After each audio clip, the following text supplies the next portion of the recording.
Well, you can take your Bibles tonight, and you can go to Joshua chapter 24.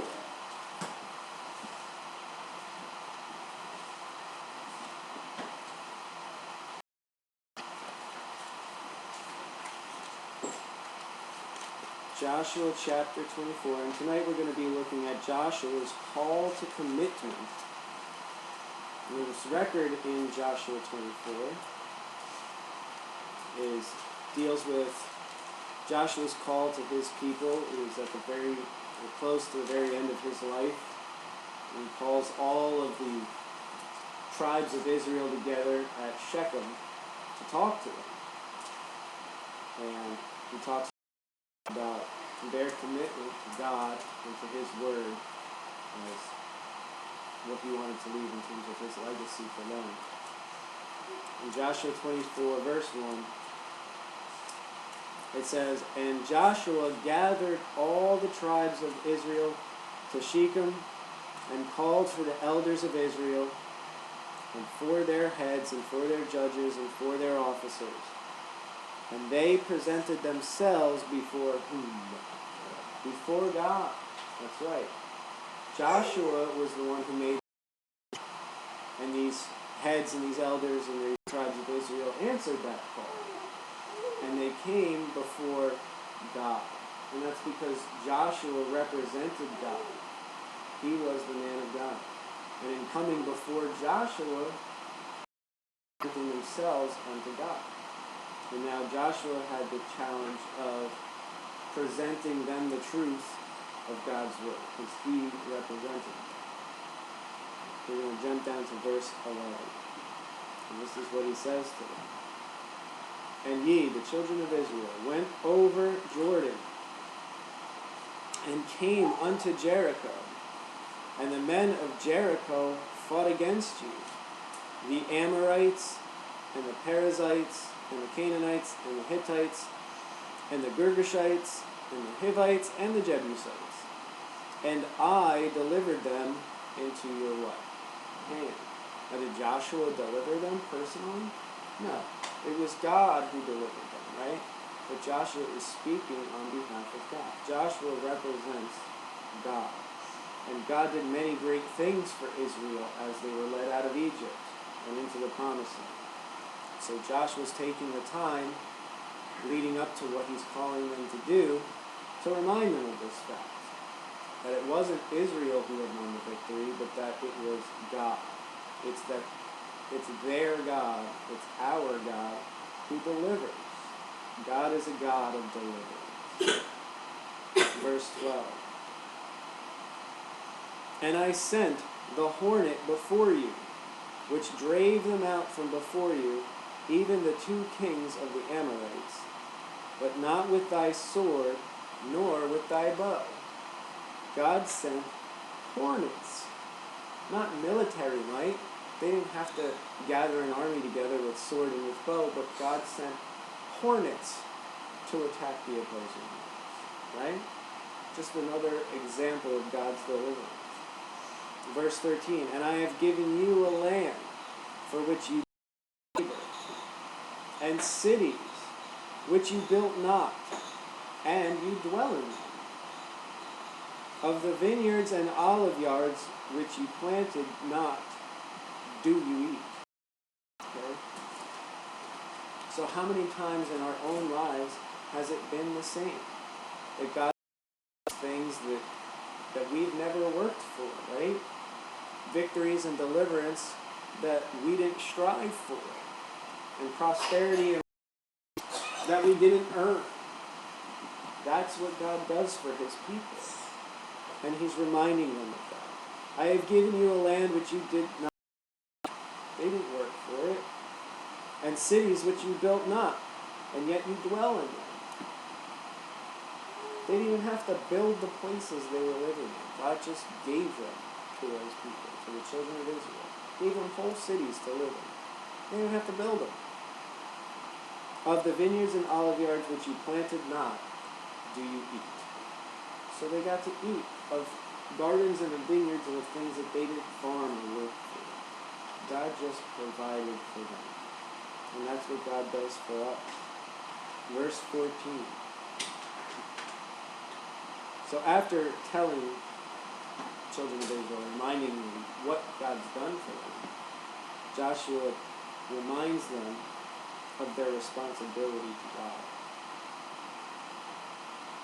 It says in verse 14, now therefore, because of all these benefits that God has given you, now therefore, fear or respect the Lord, and serve him in sincerity and in truth, and put away the gods which your fathers served on the other side of the flood and in Egypt, and serve ye the Lord.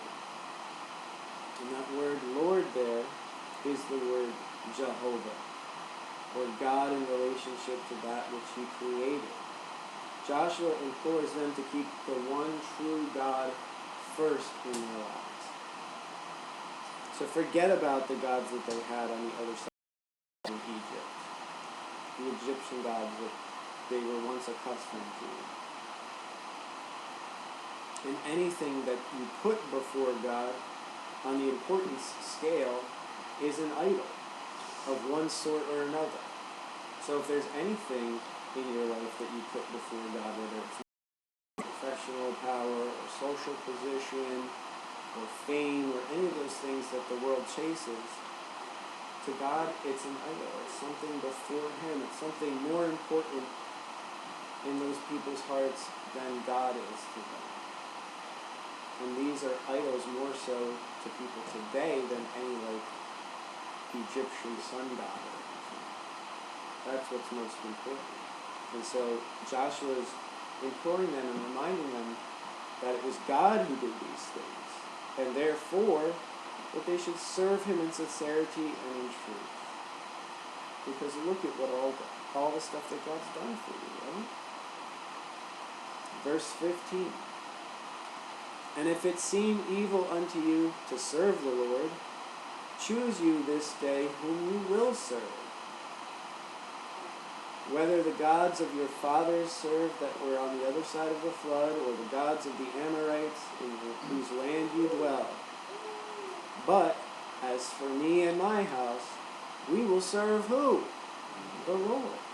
And so that's Joshua's declaration. Joshua told the people to choose.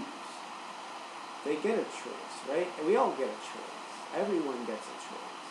Whom they're going to serve. What they're going to believe. And he firmly declares where he stood on the matter. And that was with God. With God. What leadership to call them out and to say, listen, it's time for you to man up and choose. Who are you going to land you dwell? Because that's what was going on. They had gotten used to where they lived and the people they lived amongst. And so those gods kind of crept in. And so he calls them out. And he tells them exactly what he stands on. As for me and my house, we will serve the Lord. 15. And the people answered and said, God forbid that we should forsake the Lord to serve other gods. That's a good response, right? For the Lord our God, he it is that brought us up and our fathers out of the land of Egypt, from the house of bondage, and which did those great signs in our sight, and preserved us in all the way wherein we went, and among all the people through whom we passed. Their memories were jogged, right? Oh yeah, that's right. God did all this stuff for us. He did all this stuff for us. Of course we will serve him. And the Lord drave out from before us all the people, even the Amorites which dwelt in the land. Therefore will we also serve the Lord, for he is our what? God. He is our God. And so this is Joshua's call to them. And they're answering that call. And that's a great sign of leadership. Who are you going to serve? And he reminds them why. And they get it. Verse 19, and Joshua said unto the people, you cannot serve the Lord, for he is an holy God. He is a jealous God. He will not forgive your transgressions nor your sins if you forsake the Lord and serve strange gods. Okay? The period should be there. The period should be there. He's a jealous God. He will not forgive your transgressions or sins if you forsake. He's kind of reminding them. He's making sure they really get what they're saying. Do they really believe what they're talking about? If you forsake the Lord and serve strange gods. Then, if you do those things, he will do you hurt and consume you. After that, he hath done you good. And so when you turn away from God, then you give the devil, the adversary, place to do what he wants, because he's the God of this world, right? And as long as you're walking in fellowship with God, the adversary's got no hold on you, right? And you don't want to give place to the enemy. And so that's what he's reminding them of. You forsake the Lord, bad stuff would happen. And the people, verse 21, said unto Joshua, Nay, but we will serve who? The Lord. And so that's their response. So no, you mean it, for real. We will serve the Lord. And Joshua said unto the people, You are witnesses against yourselves that you have chosen you the Lord to serve him. And they said, We are witnesses. And so he kind of constrained them, right? He had them repeat it back to them, to say it again, to establish what they were saying, to say it a second time. They said, yeah, we'll serve the Lord. He's like, well, you know what? If you serve strange gods, if you mess this up, then God's not going to be able to take care of you the way he has so far. And he said, no, we will serve the Lord. And so he says, you are witnesses against yourself that you have chosen you, the Lord, to serve him. And they said, we are witnesses. We are witnesses. Now therefore put away, said he, the strange gods which are among you, and incline your heart unto the Lord God of Israel. And the people said unto Joshua, the Lord our God will we serve, and his voice will we obey. So Joshua made a covenant with the people that day, and set them a statute and an ordinance in Shechem. So Joshua, representing God, made a covenant with them. They made a choice. They were witnesses unto that choice. And so he made a covenant with them. And Joshua wrote these words in the book of the law of God, and took a great stone, and set it up there under an oak that was by the sanctuary of the Lord. So Joshua made a covenant and he documented it. He wrote it down as a reminder to those people. And as a further reminder, he took a large stone, like a huge boulder type stone, and set it up under an oak tree. Under an oak tree that was by the sanctuary of God. And an oak tree is a symbol of the presence of God in Eastern culture. So people would go and pray under the oak tree, or they would consider matters beneath an oak tree, because to them it was like they were in the presence of God. That's what it represented to them.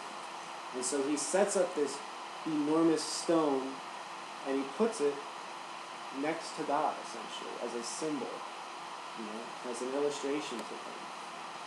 And when you think about an enormous boulder, it's like one of the most permanent and enduring things you can find, right? Huge, big-ass rocks. They don't go anywhere.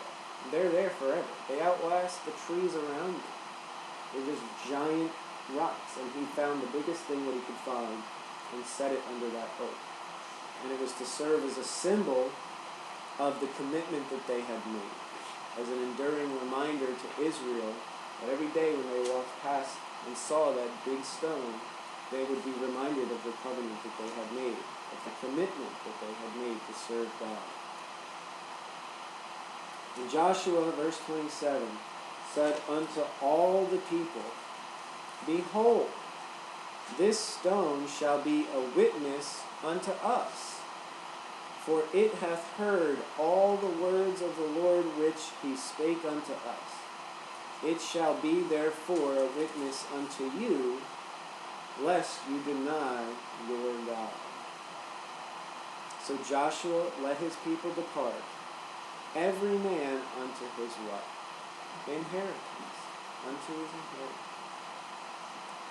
How wonderful that they would have a constant reminder that would outlast the life of the tree and their own lives, that they could look at every day, that would remind them of the great commitment that they had made to God and His Word. His Word.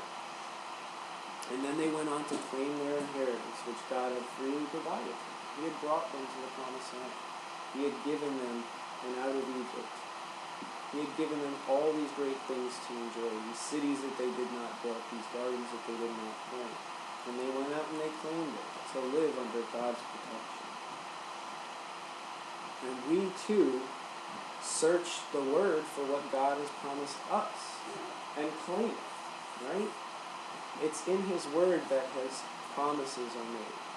It's where we can go to find out what God has so freely given us, what we have to inherit, what we have to claim, like righteousness and wisdom and sanctification and redemption, peace and joy. And our inheritance is one that's free from condemnation, and one in which we can do all things through Christ who strengthens us. And so our commitment allows us to tap into these blessings, to make it living and real in our lives, right? As we stay committed to God and His Word, then we reap the benefits, just as Israel did in Joshua's time. And so we can be reminded of what God has freely given to us as we look into His Word. And we can set a figurative stone in our own minds as a commitment to God and His Word, and to doing what His Word says. And that it's God who we will serve. We've been called to a ministry of reconciliation.